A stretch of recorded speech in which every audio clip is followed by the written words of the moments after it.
بسم اللہ الرحمن الرحیم۔ انڈو پرشین پروز کے حوالے سے جو پیپر ہم لوگ C9 پڑھ رہے ہیں، اس میں کچھ لیکچرز اب تک جو تھی وہ ہسٹوریکل، پولیٹیکل، ہے نا، سوشل انٹریکشنز جو انڈیا اور ایران کے بیچ رہی ہے، یا ہندوستان میں جو فارسی ادب، فارسی زبان و ادب ہندوستان تک جو پہنچا ہے، اس کے سلسلے کی کچھ باتیں ہم نے کی تھی اب تک۔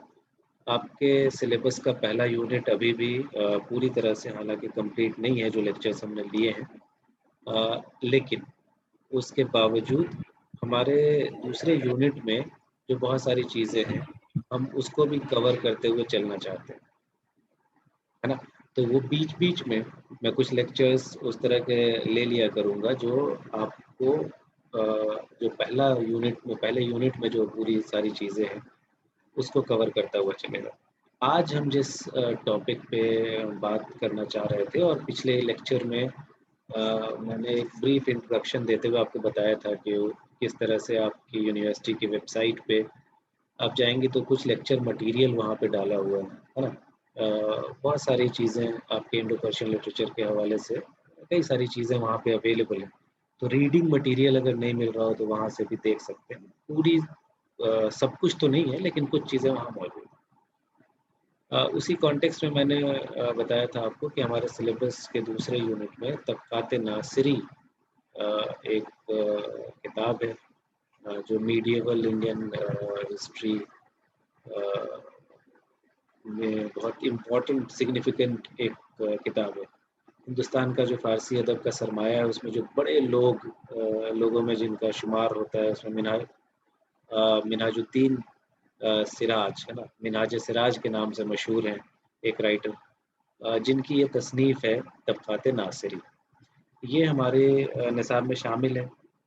ایک دو چیزیں میں پہلے بھی ڈسکس کر چکا ہوں کہ دوسرے سبجیکٹس پڑھاتے ہوئے، ہسٹری کا پیپر پڑھاتے ہوئے، کہ ہندوستان میں جو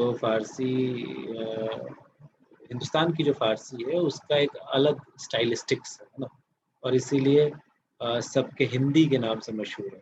سب کے ہندی کی سب سے خاص بات یہ ہے کہ مشکل پسندی اس کا جو ہے وہ خاص ایلیمنٹ ہے، مطلب بہت سادہ سلیس روان لینگویج نہیں ہوتی تھی، بہت مشکل زبان، مشکل، ہے نا، تشبیہات و استعارات کا استعمال، لمبے لمبے سینٹنسز، ہے نا، تو اس طرح کی چیزیں ہوتی تھی۔ لیکن کیا یہ پورے ہندوستان کی رائٹنگ میں ہے یہ بات، یا کیا ہر ایک رائٹر کے بارے میں یہی کہا جائے گا کہ وہ اسی طرح کی رائٹنگ لکھتے تھے؟ یہ کچھ چیزیں ہیں جو ڈیبیٹیبل ہے، جب ہم لوگ اس کا ٹیکسٹ پڑھیں گے تو سمجھ میں آئے گا کہ ایسا نہیں ہے کہ ہندوستان میں لکھنے والا ہر رائٹر جو ہے وہ سب کے ہندی کا رائٹر تھا، ہے نا۔ بہت سارے ایسے رائٹرز تھے جن کے اندر سادگی تھی، جنہوں نے سلیس لینگویج کا بھی استعمال کیا، تو یہ ساری چیزیں ہیں، وہ ایک الگ ڈیبیٹ ہے جب ہم اس کے اسٹائلسٹکس پہ گفتگو کریں گے۔ بیسک جو بنیادی چیز ہے وہ ہمیں یہ خیال رکھنا چاہیے کہ ہندوستان میں جو ادبی سرمایہ فارسی کے تعلق سے جو جمع ہوا، اس کا ایک بڑا سرمایہ تاریخی حیثیت کا حامل رہا ہے، مطلب اس کی تاریخی حیثیت رہی ہے، مطلب ہسٹری کو سمجھنے کے لیے بہت ہی سگنیفیکنٹ یہ ادبی سرمایہ ہمارے لیے ہے جو فارسی زبان میں موجود ہے۔ میں ابھی آپ سے ذکر کر رہا تھا کہ آج ہم لوگ اسی لٹریری پورشن میں ایک بک ہے طبقات ناصری، جس کے بارے میں کچھ باتیں آج جاننے سمجھنے کی کوشش کریں گے۔ تو یہ طبقات ناصری جو کتاب ہے، یہ بیسیکلی کہہ سکتے ہیں کہ اس میں ہسٹوریکل ایلیمنٹس بہت زیادہ ہیں، تاریخ کا حصہ بہت زیادہ ہے۔ اس کے جو رائٹر ہیں وہ ہے منہاج الدین جرجانی، ہے نا، اور ان کا پورا نام قاضی صدر جہاں منہاج الدین جرجانی، اور کنیت ان کا ابو عمر تھا، لیکن یہ مشہور ہوئے منہاج سراج کے نام سے، ٹھیک ہے۔ بیسیکلی جو غوریوں کی دارالحکومت تھی فیروز کوہ، ہے نا، یہ آج کا جو موجودہ افغانستان ہے وہاں سے ان کا تعلق تھا، ہے نا. اور 589 ہجری میں ہجری قمری میں ان کی پیدائش ہوئی تھی. ٹھیک ہے. جوزجانی ہے بیسیکلی، جرجانی نہیں، جوزجان. ان کا جو خاندان تھا وہ جوزجان کے علاقے کا رہنے والا تھا، اور اسی مناسبت سے جوزجانی جو ہے ان کے نام کے ساتھ لگا ہوا. ٹھیک ہے. سراج الدین محمد ہے نا، ان کے فادر کا نام تھا سراج الدین محمد. ٹھیک ہے. اور یہ جو تھے یہ اپنے زمانے کے ایک جید عالم کی حیثیت رکھتے تھے، عالم دین تھے. اور افصح العجم کے نام سے کے لقب سے ان کو یاد کیا جاتا تھا، ہے نا. ٹھیک ہے. آجوابۃ الزماں، افصح العجم، اس طرح کے القاب ان کے والد صاحب کو ملے ہوئے تھے. ٹھیک ہے. تو چونکہ خود مذہبی تھے ان کے والد صاحب، تو ان کی جو ابتدائی تعلیم و تربیت ہے وہ خالص مذہبی ماحول میں ہوئی، ہے نا. لیکن یہ انفارچونیٹ ہے کہ ان کے جو ابتدائی حالات ہیں وہ اس کا کوئی ڈسکرپشن بہت زیادہ نہیں ملتا ہے باہر. طبقات ناصری کے حوالے سے پتہ چلتا ہے، اور کبھی کبھار ان کے ٹریول وغیرہ کا اکاؤنٹ جو ہے وہ ملتا ہے. لیکن یہ بات بہت وثوق سے کہی جا سکتی ہے کہ ان کا جو خاندان تھا وہ جو سلاطین تھے آپ کے مملوک عہد کے، ہے نا، ان کے سلاطین سے وابستہ رہا تھا، ہے نا. تو ان کی جو پرورش وغیرہ ہوئی ہے وہ بالکل سفارتی انداز میں ہوئی ہے، نا. یہ خود حافظ قرآن بھی تھے، ان کا حافظہ بہت مضبوط تھا. اور مطلب سیاحت وغیرہ بھی انہوں نے خوب ساری کی ہے. میں نے جیسا کہ میں نے بتایا تھا کہ فیروز کوہ میں سے ان کا تعلق تھا. 22 سال کی ایج تک لگ بھگ یہ وہیں رہے تھے، اور پھر ویریس سٹیز ٹریول کرنے کے لیے گئے تھے. یہ آپ کو پتہ ہوگا کہ پرانے زمانے میں سیاحت جو ہے بڑا اچھا مشغلہ ہوتا تھا، اور جو رائٹرز آتھرز ہوتے تھے وہ ایک جگہ سے دوسری جگہ منتقل کرتے تھے، سیاحت کرتے تھے، اپنے آبزرویشنز نوٹ کرتے تھے. تو یہ ان لوگوں میں سے تھے. 612 ہجری میں ہرات پہ جب چنگیز خان کی فوج نے حملہ کیا تو اس وقت یہ ہرات میں موجود تھے. تو آپ دیکھیں گے کہ جو ان کی جو کتاب ہے طبقات ناصری، اس میں جو چیزیں کور کی گئی ہیں اس میں بہت ساری چیزیں ان حملوں سے ریلیٹڈ بھی ہے. تو اس کی سگنیفیکنس اس لیے زیادہ ہے کہ یہ ایک طرح سے آئی وٹنس کے طور پہ وہاں موجود تھے. ہرات پہ جب حملہ ہوا تو وہاں موجود تھے. تو ان کا جو اکاؤنٹ ہوگا وہ بہت حد تک ریلائبل اکاؤنٹ کہا جا سکتا ہے نا. ٹھیک ہے. تو جیسا میں ابھی بتا رہا تھا کہ 612 ہجری میں جب چنگیز خان کی فوج ہرات پہ حملہ کرتی ہے تو یہ وہاں موجود تھے، ہے نا. اور یہ جو ان کا پیریڈ ہے یہ چنگیز خان کی غارت گری کا تھا. آپ کو پتہ ہے کہ چنگیز اور تاتاریوں نے حملہ کیا ہے، جو مسلم سرمایہ تھا اس کو نیست و نابود کرنے کی کوشش کی ہے، نا. اور پھر بہت ساری چیزیں ہیں. اس کا یہ آئی وٹنس ہے، یہ اپنی طبقات ناصری جو کمپوز کرتے ہیں جب تو اس میں بہت ساری چیزوں کا ڈسکرپشن یہ خود لکھتا ہے. طبقات ناصری کے جو داخلی شواہد ہیں اس کے بنیاد سے یہ بھی کہا جاتا ہے کہ 623 ہجری کے آس پاس منہاج سراج نے ہندوستان جانے کا ارادہ کیا تھا، اور وہاں سے سی روٹ کے ذریعے یہ اچ ایک ایریا ہے ویسٹرن کوسٹ پہ انڈیا کے، وہاں تک پہنچے تھے. اور اس زمانے میں ناصر الدین قباچہ جو تھا وہاں کا فرما روا تھا اور اچ اس کا کیپٹل ٹاؤن تھا. ٹھیک ہے.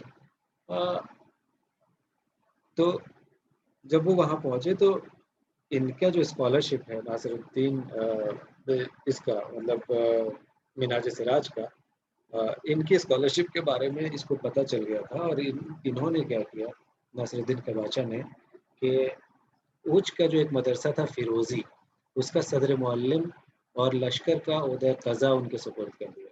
ٹھیک ہے. لشکر میں جو قاضی کا جو پوسٹ ہوتا تھا وہ، اور دارالقضا وغیرہ کا، اور وہاں جو ایک مدرسہ تھا مدرسہ فیروزی، اس کا ان کو صدر معلم جو ہے وہ انہوں نے بنا دیا۔ کچھ دن کے بعد شمس الدین التمش، آپ کو پتہ ہے کہ سلیو ڈائنسٹی کا فاؤنڈر تھا وہ، اس نے اوچ پہ قبضہ کر لیا، اور پھر قباچہ کے بارے میں کہا جاتا ہے کہ ناصر الدین قباچہ نے دریا میں کود کر اپنی جان دے دی تھی، اور منہاج جو ہے وہ ایک طرح سے اب جو ہے وہ اس کے اس سے باہر آ کے اور التمش سے وابستہ ہو گیا، اور التمش کے ساتھ دہلی تک آ گیا۔ تو آپ یہ دیکھ رہے ہیں اس کا ٹریول افغانستان کے ایک خطے سے کیسے ہندوستان کا جو کیپٹل ٹاؤن ہے دہلی، وہاں تک وہ آ گئے۔ التمش کے ساتھ وہ آ تو گئے، لیکن ان کی جو تقرری ہوئی وہ کالپور ایک جگہ ہے جو موجودہ ابھی کرنٹ اگر دیکھیں تو گوالیار کے آس پاس ہے، تو وہاں پہ ان کو قاضی اور خطیب اور امام کے طور پہ ان کو وہاں پہ مقرر کر دیا گیا، ٹھیک ہے۔ پھر اس کے بعد التمش کے جو جانشین تھے رکن الدین فیروز شاہ، اور پھر اس کے بعد اس کی بیٹی رضیہ سلطان ہے نا، ان لوگوں نے بھی ان کی جو ان کا جو منصب تھا اس کو برقرار رکھا، اور ہے نا، بلکہ بعد میں تو بہرام شاہ نے مطلب دہلی اور جو ٹوٹل مملکت تھی اس کا جو مین قاضی کا جو منصب ہوتا ہے نا، اس پہ ان کو فائز کر دیا، ٹھیک ہے۔ اور پھر جب بہرام شاہ کا بھی قتل ہو گیا تو اس کو وہاں پہ ریزائن کرنا پڑا، اور پھر وہاں سے لکھنؤتی چلے گئے، اور پھر دوبارہ بلبن کے عہد میں دہلی آ گئے، اور ناصر الدین محمود کے عہد میں ان کی بڑی عزت افزائی ہوئی، ہے نا، بلبن کے بعد، اور پھر جو ہے ان کو بڑے بڑے عہدے دیے گئے، مطلب شاہی سوار ان کو دیا گیا، اور بہت زیادہ ان پہ جو ہے وہ نوازشات کی برسات کی گئی، ٹھیک ہے۔ تو اس طرح سے یہ جو ہندوستان میں جو سلطنت پیریڈ ہے اس کے جو بادشاہ تھے اس سے بہت قریب رہے، اور اپنا جو لاسٹ حصہ ہے زندگی کا انہوں نے بہت شاہانہ طریقے سے جیا، ہے نا، اور 685 ہجری 685 ہجری میں دہلی میں آپ کی وفات ہو جاتی ہے، اور وہیں پہ انہیں سپرد خان کر دیا گیا۔ تو یہ تو ان کی لائف کے متعلق جو باتیں تھیں، ان کا ایسوسیشن وتھ دی کنگ شپ، کیسے لوگوں سے ایسوسیٹ رہے، کیسے مائگریٹ کیا، کن جگہوں کا سفر کیا، اور کس طرح سے ان کو دہلی دربار میں ان کی عزت افزائی وغیرہ ہوتی رہی ہے۔ ان کی جو شہرت ہے وہ ہے ان کی کتاب طبقات ناصری کی وجہ سے، ٹھیک ہے۔ میں نے بار بار اس بات کا ذکر کیا کہ ان کو قاضی بنایا گیا، اور ظاہر قاضی کی عہدے پہ فائز رہے، ایک ان کی جو حیثیت تھی وہ ہسٹورین کی حیثیت تھی، ہے نا، تو ایک طرح سے سینٹرل ہسٹورین جس کو کہتے ہیں، چیف ہسٹورین کا درجہ بھی ان کو ہمیشہ ملا رہا دہلی سلطنت میں۔ اور آپ کو میں ابھی بتا رہا تھا کہ کس طرح سے ناصر الدین محمود کے زمانے میں ان کو بہت زیادہ مطلب اعزازات و اکرامات اور بہت زیادہ امپورٹنس اور سگنیفیکنس ملی، تو ان کا جو سرپرست ناصر الدین محمود تھا ان کے اعزاز میں انہوں نے یہ کتاب لکھی تھی طبقات ناصری، ہے نا، اور اس کو ہم ایک طرح سے تاریخ اسلام کی، عالم اسلام کی ایک بہت ہی ڈیٹیلڈ اور ضخیم تاریخ مان سکتے ہیں۔ 1259 اے ڈی میں اس کو پورا کیا گیا، اور پھر اپنے سرپرست ناصر الدین محمود کے نام سے معنون کیا گیا، ٹھیک ہے۔ یہ تاریخ دہلی سلطنت اور منگولوں سے متعلق جو انفارمیشن ہے اس کا ایک بہت امپورٹنٹ سورس ہے، اور اس لیے ہم اس کو ہسٹری کی بہت پرائمری سورس کے طور پہ بھی ہم اس کتاب کو دیکھتے ہیں، ٹھیک ہے۔ چونکہ جو اس کا آتھر ہے یعنی کہ منہاج سراج، یہ اپنے ٹائم میں جو منگول کا جو حملہ تھا، منگولوں کی جو فتنہ پروری تھی، اور سینٹرل ایشیا میں جو اس کے مطلب جو فتوحات تھے منگولوں کے، اس کا یہ عینی شاہد تھا، مطلب آئی وٹنس تھا، اس لیے اس کے جو واقعات انہوں نے نقل کیے ہیں اس پہ شک کی گنجائش کم رہتی ہے نا۔ اور میں بتا رہا تھا آپ کو کہ کیسے یہ ہرات میں تھا جب کہ حملہ ہوا تھا، اور یہ کسی طرح سے بچ کے ہندوستان آ گیا، ٹھیک ہے۔ طبقات ناصری ہے نا لگ بھگ 23 طبقات پہ مشتمل ہے۔ اب طبقات کو آپ چیپٹر سمجھ لیجئے، ہے نا، طبقے اس کے ہیں، ہے نا، چیپٹرز بنا رکھے ہیں، تو 23 چیپٹرز پر مشتمل ہے، 23 طبقات پر مشتمل ہے نا۔ اور طبقات کے انداز پہ تاریخ کو انہوں نے کمپائل کرنے کی کوشش کی ہے نا۔ اور یہ مسلم ہسٹورینز کے ہاں یہ رائج رہا ہے کہ لوگ دنیا کی پیدائش سے لے کے اور پھر آدم علیہ السلام، پھر نبیوں کا ذکر، اور پھر حضور صلی اللہ علیہ وسلم کا ذکر، پھر خلفائے راشدین کا ذکر، اور پھر ایسے کرتے کرتے بادشاہوں کا ذکر، اور پھر جس زمانے کا بادشاہ ہے اس زمانے کا ذکر، یہ ٹریڈیشن مسلم ہسٹورینز کے لیے رہا ہے۔ اسی ٹریڈیشن کو فالو کرتے ہوئے اس نے بھی یہ طبقات ناصری کمپائل کی، جس میں دنیا کی پیدائش یعنی آفرینش عالم سے لے کے 685 ہجری تک کے واقعات اس میں درج کیے گئے۔ جو فرسٹ طبقہ یا فرسٹ چیپٹر ہے اس میں حضرت آدم سے لے کر حضرت محمد صلی اللہ علیہ وسلم تک کے تمام پیغمبروں کا ذکر ہے نا۔ اس کے بعد کے جو 3 چیپٹرز ہیں اس میں خلفائے راشدین کو جگہ دی ہے، انہیں تمام خلیفوں کا ذکر ہے۔ پھر اس کے بعد کے جو چیپٹرز ہیں اس میں سلجوقیوں، آل سلجوقی، خارزم شاہی، ہے نا، منگولز، افغان، غورڈس، ہے نا، پھر غزنویڈس، اور پھر جو ان کے شمشی غلام بادشاہ کے جانشین، خاص طور سے قطب الدین ایبک، اور پھر وہاں سے لے کے ناصر الدین محمود اور بہرام شاہ، ہے نا، دہلی سلطنت کے جو بادشاہ ہیں اس کے وزراء ہیں، ان کے عمرہ جو ہیں، ان سب کی تاریخی واقعات بہت دلچسپ تفصیلات کے ساتھ انہوں نے نقل کیا، ٹھیک ہے۔ چونکہ ناصر الدین محمود کے دور میں انہوں نے اسلامی تاریخ لکھنے کا فیصلہ کیا تھا، ہے نا، تو آخری جو اس کا طبقہ ہے وہ فتنہ مغول پر، مغلوں کے جو فتنے تھے منگولز کے، اس پہ انہوں نے اس کو مشتمل رکھا ہے۔ اور وہ اس لیے بھی امپورٹنٹ ہے کیونکہ اس کا خود وہ ایک طرح سے چشمدید گواہ تھا، ٹھیک ہے۔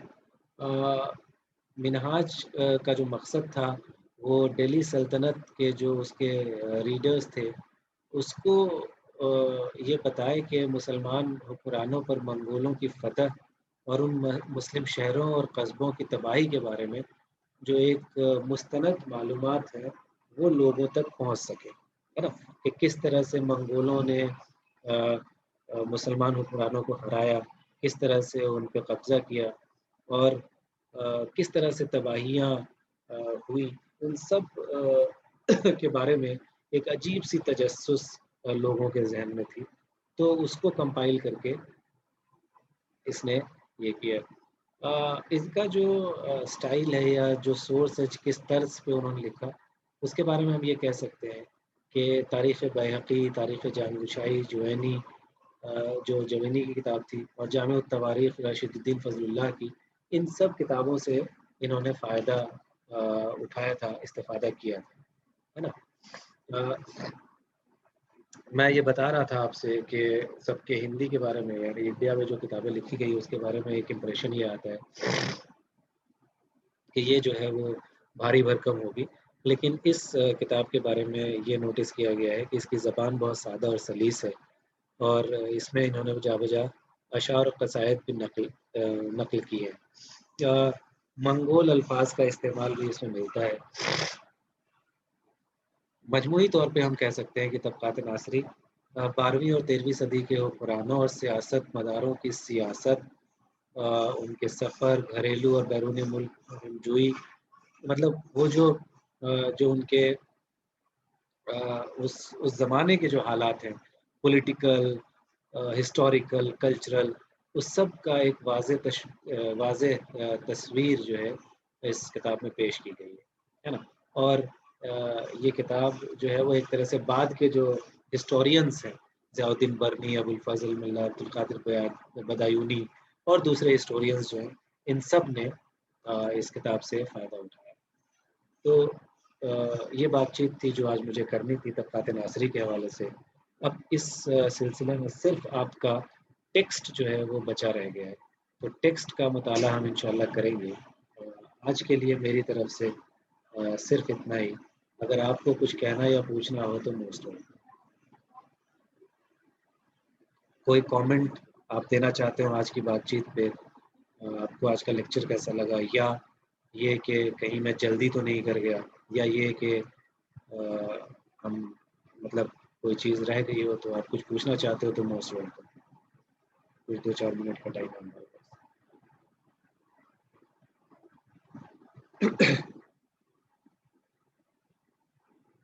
نہیں